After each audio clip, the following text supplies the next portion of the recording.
नमस्कार, मैं हूँ लीला। स्वागत है आपका हमारे चैनल में। आज हम बात करेंगे भगवान शिव जी की पूजा सुबह के अलावा बाकी पूरे दिन में कर सकते हैं या नहीं, और सुबह शाम दोपहर में और रात्रि में जल अर्पित कर सकते हैं या नहीं। जी हाँ, आप सुबह शाम दोपहर और रात्रि को जल अर्पित कर सकते हैं। आप जल अर्पित कर सकते हैं और पूजा कर सकते हैं। अगर आप किसी कारणवश सुबह पूजा नहीं कर पाते हैं तो आप दोपहर में पूजा एवं जल अर्पित कर सकते हैं। अगर आप दोपहर में पूजा नहीं कर सकते हैं तो आप प्रदोष काल में यानी कि शाम के समय पूजा एवं जल अर्पित कर सकते हैं। अगर आप शाम के समय पूजा एवं जल अर्पित नहीं कर पाते हैं तो आप रात्रि में पूजा एवं जल अर्पित कर सकते हैं। इसमें आपको कोई दोष नहीं लगेगा। भगवान शिव की पूजा का शुभ समय प्रदोष काल का समय होता है। इस समय भगवान शिव अपने भक्तों को अमिट फल प्रदान करते हैं। भगवान शिव की पूजा आपको तीनों काल में करनी चाहिए। भगवान शिव को जल की धारा अति प्रिय है। जो शिवलिंग समय नर्मदा नदी में गोते खाए रहते हैं, ऐसे शिवलिंग पर जल ना चढ़ाएं, ये कैसे हो सकता है। शिवलिंग पर जल हम शाम के समय, सुबह, रात्रि, दोपहर के समय अर्पित कर सकते हैं। आपने मंदिरों में देखा होगा कि शिवलिंग के ऊपर एक पात्र रखा होता है जिसमें से शिवलिंग के ऊपर बूंद बूंद कर पानी गिरता रहता है। तो जब शिवलिंग पर 24 घंटे बूंद बूंद कर पानी गिरता रहता है तो उस शिवलिंग पर हम जल सुबह, शाम, दोपहर, रात्रि को अर्पित कर सकते हैं।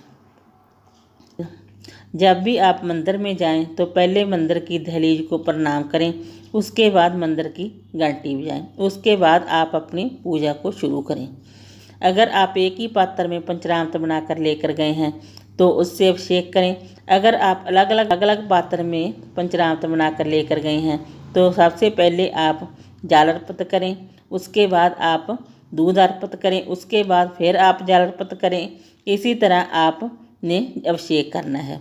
उसके बाद जो फल फूल, बेल पत्तर, शमी पत्तर, आक के फूल, धतूरा, भांग आप लेकर गए हैं उसे अर्पित करें और दक्षिणा आप अवश्य अर्पित करें। दक्षिणा अर्पित करनी आप ना भूलें। और शिव पूजा के बाद आप नंदी की पूजा अवश्य करें। नंदी की पूजा के बिना आपकी शिव पूजा अधूरी है। आप शिव पूजा करें तो उत्तरमुखी होकर करनी चाहिए।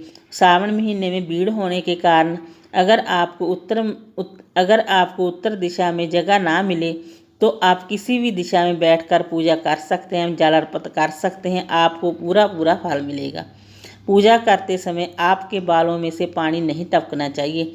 खुले बालों में से आपको पूजा नहीं करनी चाहिए। पहले आप अपने बालों को बांधें, फिर पूजा करनी शुरू करें। जब भी आप पूजा करें तो सिर ढककर ही पूजा करें। जब भी आप मंदिर में जाएं तो दोनों हाथों से मंदिर की दहलीजों को प्रणाम करें। और जब भी कोई व्रत पूजा करते हो तो जो 5 गलतियां आप ना करें। चुगली निंदा ना करें, किसी का अपमान भी ना करें, किसी को सताएं ना, चाहे वो पशु पक्षी ही क्यों ना हो, ना किसी की बद्दुआ ने। पता नहीं किस रूप में भगवान शिव जी भोलेनाथ जी आपको आशीर्वाद दे जाएं। जब भी आप मंदिर जाएं तो जल का लोटा आप अपने घर से लेकर जाएं। उस जल को ही आप शिवलिंग पर अर्पित करें। कई लोग क्या करते हैं, मंदिर का ही लोटा लेते हैं, मंदिर का ही जल लेते हैं और शिवलिंग पर अर्पित कर देते हैं। ऐसा आप इस गलती को आप ना दोहराएं। अगर आप अपने घर से जल लेकर जाएंगे तो आपको 2 दोष नहीं लगेंगे, एक वास्तु दोष और एक पितरदोष। पहले के ज़माने में लोग पाठ पूजा भी करते थे, मंदिर भी जाते थे, शिवलिंग पर जल भी अर्पित करते थे, परंतु उन्हें 2 दोष नहीं लगते थे, ना पितरदोष और ना ही वास्तु दोष, क्योंकि वो जल अपने घर से लेकर जाते थे। इसलिए आप भी जब भी आप मंदिर जाएं तो जल आप अपने घर से लेकर जाएं। इस गलती को आप ना करें। भगवान शिव की पूजा आपको तीनों काल में करनी चाहिए। सुबह की पूजा करने से आपको मोक्ष की प्राप्ति होती है।